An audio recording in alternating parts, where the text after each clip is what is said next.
और ये हमारी जबान है, चौला भी पतली है, ठीक है, और ये सिरा है, ये नोक है और ये सिरा है ना, तो हमको सिरा लगा हल्का सा टच करना है, ये वाला हिस्सा सिर्फ, पूरी जबान में हल्का सा,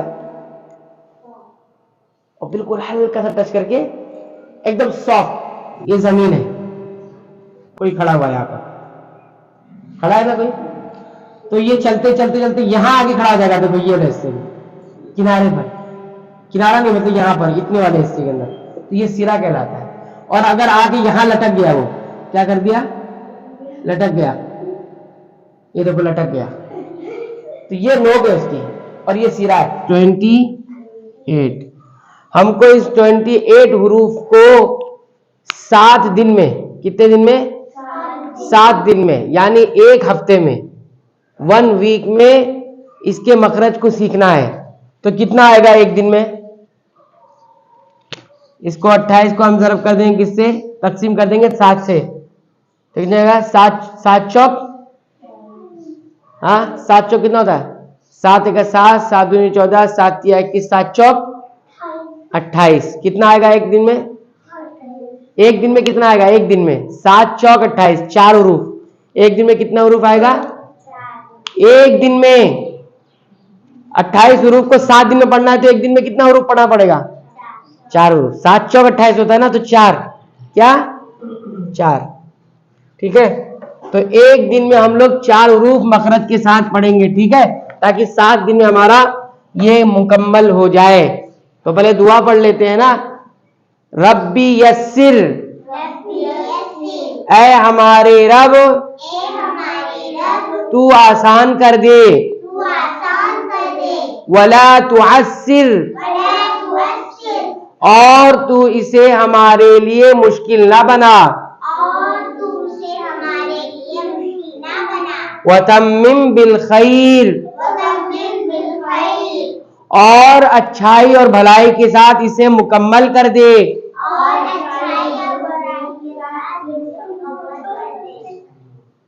रब्बी जिदनी इल्मा, ऐ हमारे रब तू हमारे इल्म में इजाफा फरमा, ठीक है। तो 28 हुरूफ में से 4 हुरूफ आज सीखेंगे। सबसे पहले है अलिफ, उसके बाद है बा, उसके बाद है ता, उसके बाद है सा। कितने हुरूफ हो गए, 4 हुरूफ हो गए ना, 1 2 3 4, ठीक है।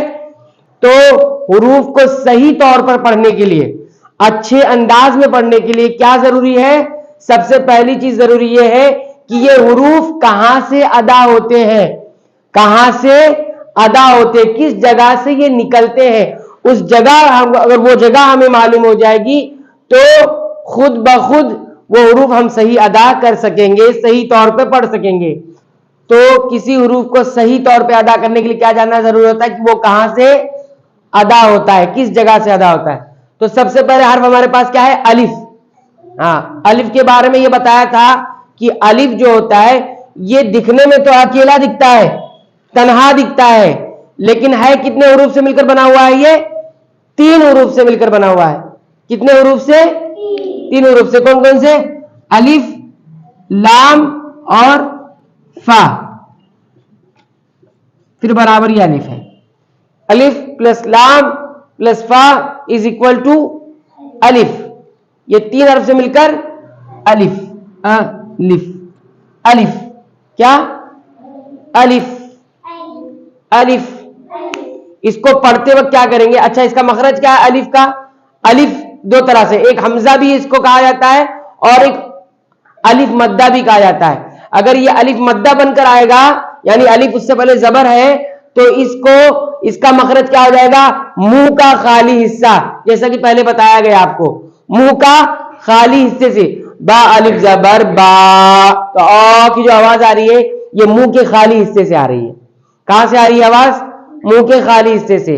लेकिन अगर ये हमजा के तौर पर अगर इसको इस्तेमाल करेंगे, हमजा के तौर पर रहेगा, जो हमजा हम छोटा सा देखते हैं ना, आयन का ऊपर वाला सर जो है, ठीक है, तो फिर इसका मखरज क्या हो जाएगा, हलक का शुरू वाला हिस्सा, हलक का शुरू वाला हिस्सा, यानी हमजा के तौर पर जब इसको पढ़ेंगे तो हम हलक के शुरू वाले हिस्से से उसको निकालेंगे।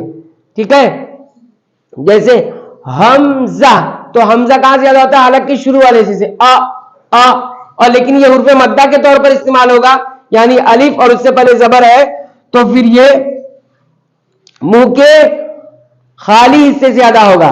बहरहाल इसको पढ़ना कैसे है, इसको बहुत सारे लोग कैसे पढ़ते हैं? अलीफ, सही है? नहीं, कुछ लोग पढ़ते हैं अलिफ। क्या पढ़ते हैं? अलिफ, सही है ये भी रॉन्ग। उसका कुछ लोग पढ़ते हैं अलिफ, अलिफ पा आ जाता है, ये सही है? नहीं, हमको बिल्कुल सिंपल, बिल्कुल सादा, बिल्कुल सॉफ्ट, बिल्कुल नर्म, जल्दी से पढ़ना है। अलिफ, अलिफ, अलिफ, अलिफ, अलिफ, अलिफ, अलिफ, अलिफ, अलिफ, अलिफ। तो ये हो गया, इसको बाद में से इतना समझो भाई इसके बारे में। ठीक है, अब हमारे पास दूसरा हर्फ जो आता है, इन 4 हुरूफ में से दूसरा हर्फ आता है बा। तो बा का मखरज जाने की, बा कहां से निकलता है, ताकि हम उस जगह को जाकर अच्छे से फोकस करें, उसको जाके देखें। तो जिस जगह से जो आता है, अगर हमें किसी से मुलाकात करनी हो, किसी से मुलाकात करनी, तो पहले ये तो जानेंगे रहता कहां है, और फिर ये घर से कब निकलता है, कहां है, इसका दरवाजा किधर है। हाँ, घर पे तो चलेंगे लेकिन दरवाजा नहीं दिख रहा है, तो पहले किस दरवाजे से बाहर आता है, उस दरवाजे को पहचानेंगे कि नहीं पहचानेंगे, तभी तो मुलाकात होगी, नहीं तो मुलाकात ही नहीं हो पाएगी। अब उसके घर का दरवाजा उस तरफ है, आप यहां खड़े हुए हैं, इस तरफ खड़े हुए हैं, और उस दरवाजे से वो बाहर आता ही नहीं है, तो आपसे मुलाकात हो पाएगी उसकी? हाँ, आप मिल पाएंगे उससे? किसी से मिलना हो तो नहीं मिल पाएंगे ना। ऐसे हुरूफ को सही तौर पर अदा करने के लिए, अच्छी तरह से पढ़ने के लिए जरूरी होता है कि उन हुरूफ के मखरज को, यानी वो कहां से अदा होते हैं, वो जाना जाए। तो बा का मखरज हमने क्या बताया था आपको? बा का मखरज क्या बताया था आसिमा? हाँ, दोनों होठों की तरी वाला हिस्सा। देखो, हमारे होठ के 2 हिस्से होते हैं। कितने हिस्से होते हैं? 2 हिस्से होते हैं। एक हिस्सा होता है सूखा हिस्सा, जो हमेशा सूखा होता है, उसको गीला करने के लिए गीला करना पड़ता है, वो बाहर वाला हिस्सा होता है। और एक हिस्सा होता है तरी वाला हिस्सा, जिसको हम गीला हिस्सा कहते हैं, वो अंदर की तरफ होता है। वहां अंदर नहीं, वो नहीं, ये होठ है हमारा। होठ किसको बोलते हैं? इसको बोलते हैं। ये जो बाहर का हिस्सा होता है, ये सूखा रहता है हमेशा, और जो थोड़ा सा अंदर रहता है, यहां वाला या ऊपर वाला, ये हिस्सा गीला होता है, इसको सुखाना पड़ता है, हमेशा गीला रहता है, तर रहता है। इसलिए होठ के इसको बोलते हैं खुश्की वाला हिस्सा, यानी सूखा हिस्सा, और अंदर वाला जो हिस्सा होता है वो गीला तरी वाला हिस्सा उसको कहते हैं। ठीक है, तो बा का मखरज कहां से अदा होता है, पहले ये समझो। बा अदा होता है दोनों होठों की तरी वाला हिस्सा, गीला वाला हिस्सा। तो जब भी हमको बा अदा करना है, तो हमारा फोकस ध्यान किस पर होना चाहिए? दोनों होठों के तरी वाले हिस्से पर हमारा ध्यान होना चाहिए। अब इतना जान गए? अब देखो बोलना है। अब इसको बताया था कि बा भी दिखने में एक लग रहा है, लेकिन ये भी कितने हर्फ से मिलकर बना हुआ है? कितने हरूफ से मिलकर बना है?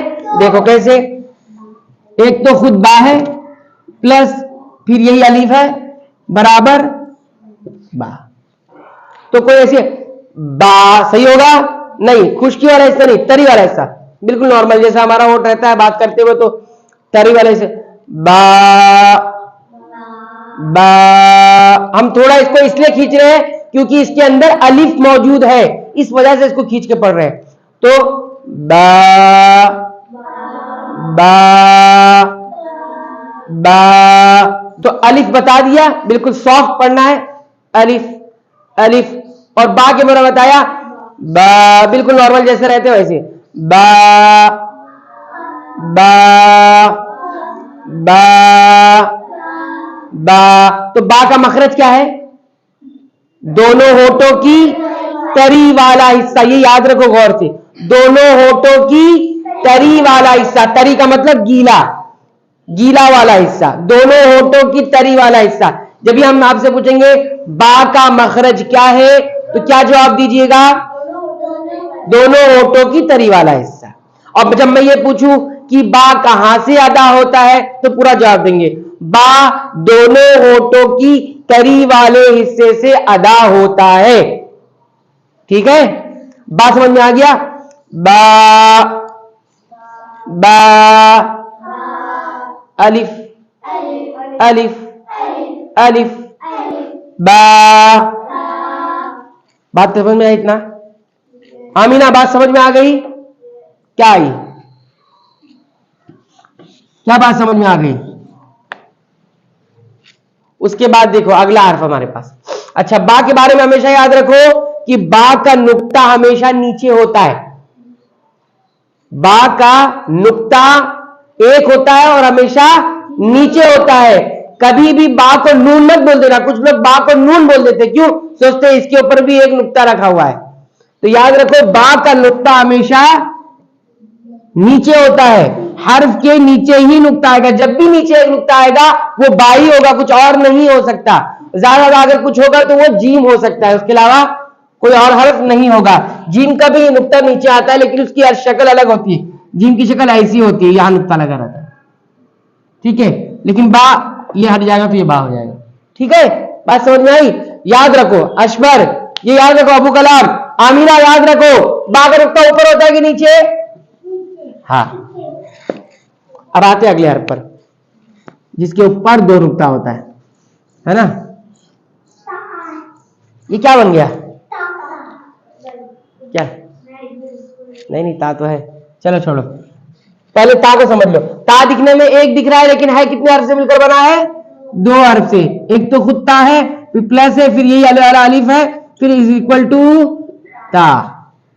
यानी इसको भी खींच कर पढ़ना है, ठीक है। इसका मखरज पहले जान लो, ये कहां से ज्यादा होता है।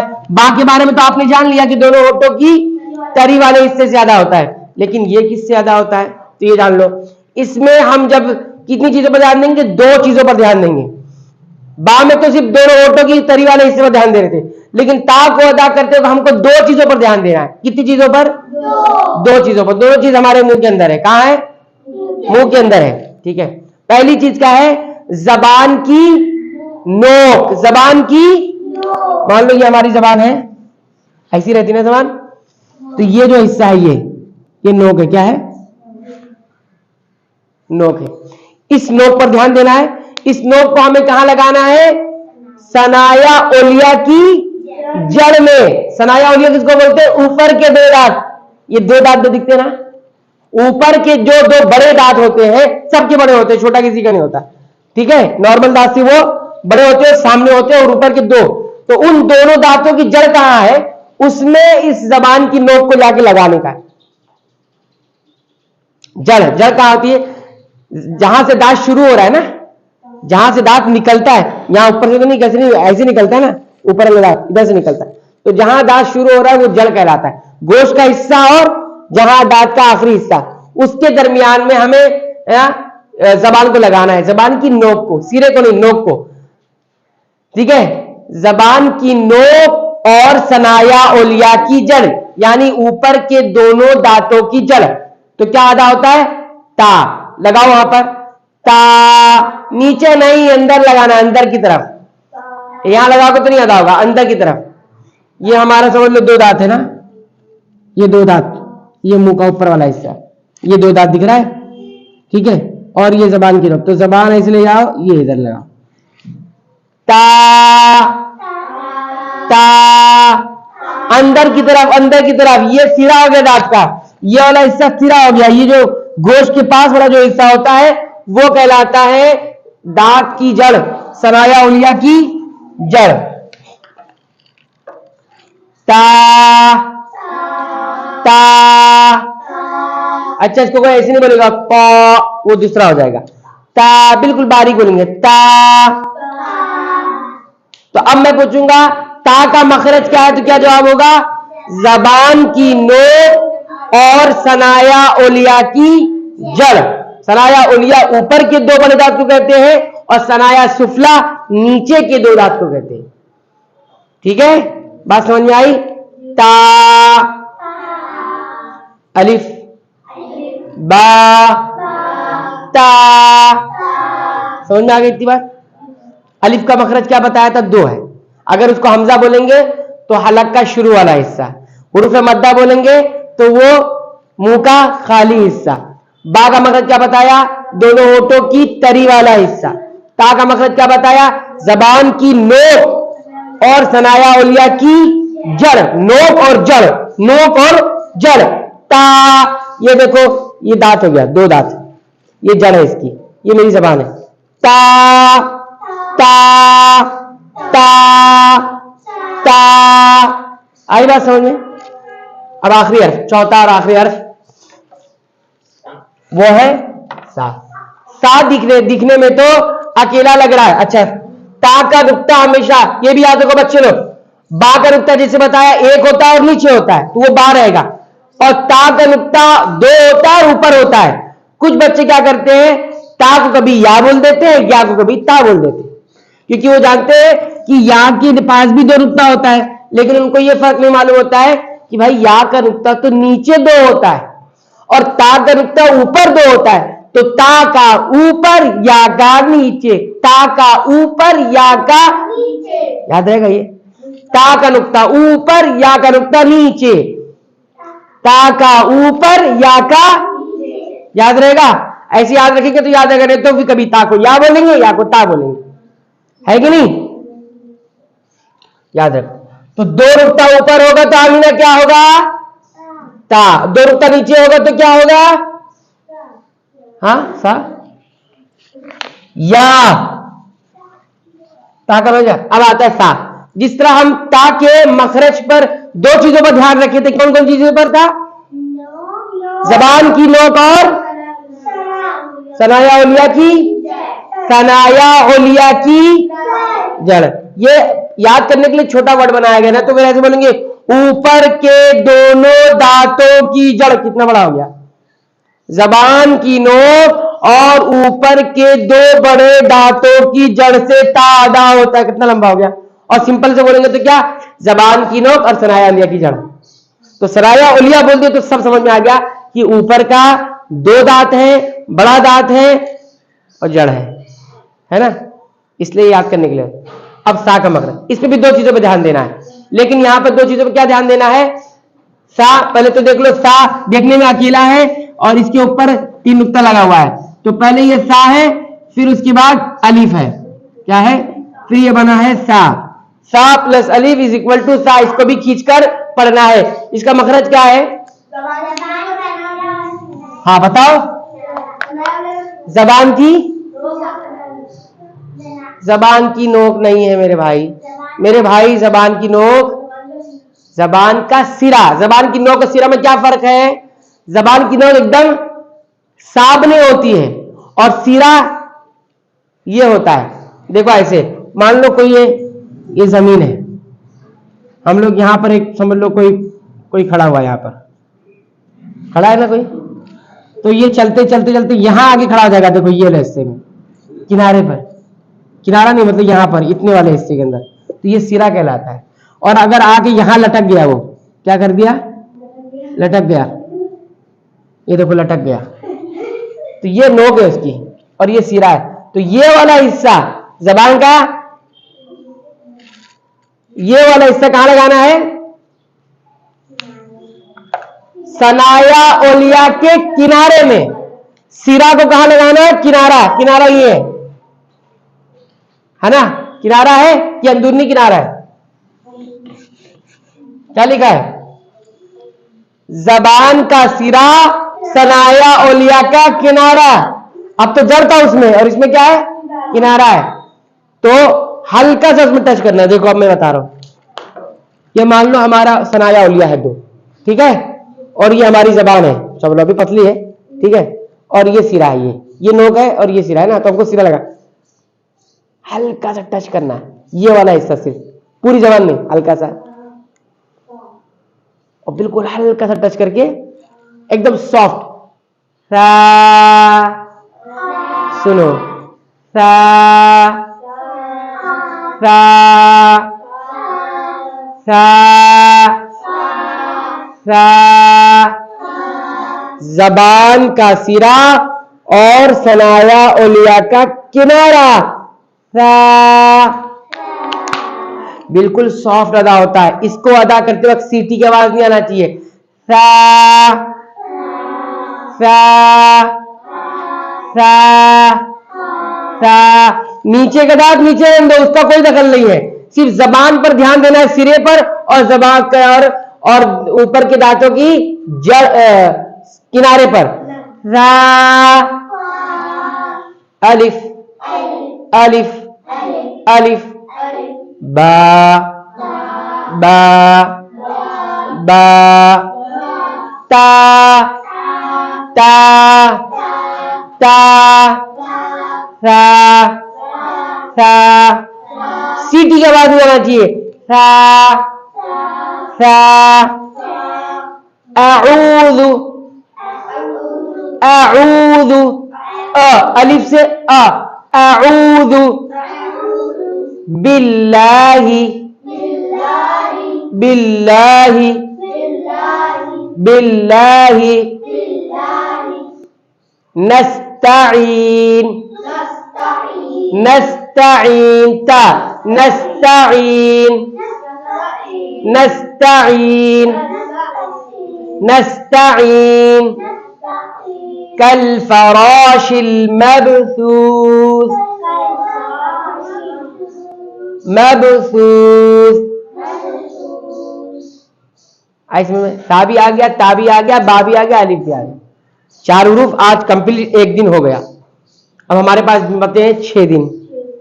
6 दिन में फिर एक 4-4 हुरूफ करके हम लोग सीखेंगे। ठीक है, समझ में आ गई बात? याद रख के आना इसको। सबका मखरज एक बार फिर बता देता हूं। अलिफ का मखरज अभी छोड़ दो। बा दोनों होठों की, बोलो। बा का मखरज, ता का मखरज, सा का मखरज,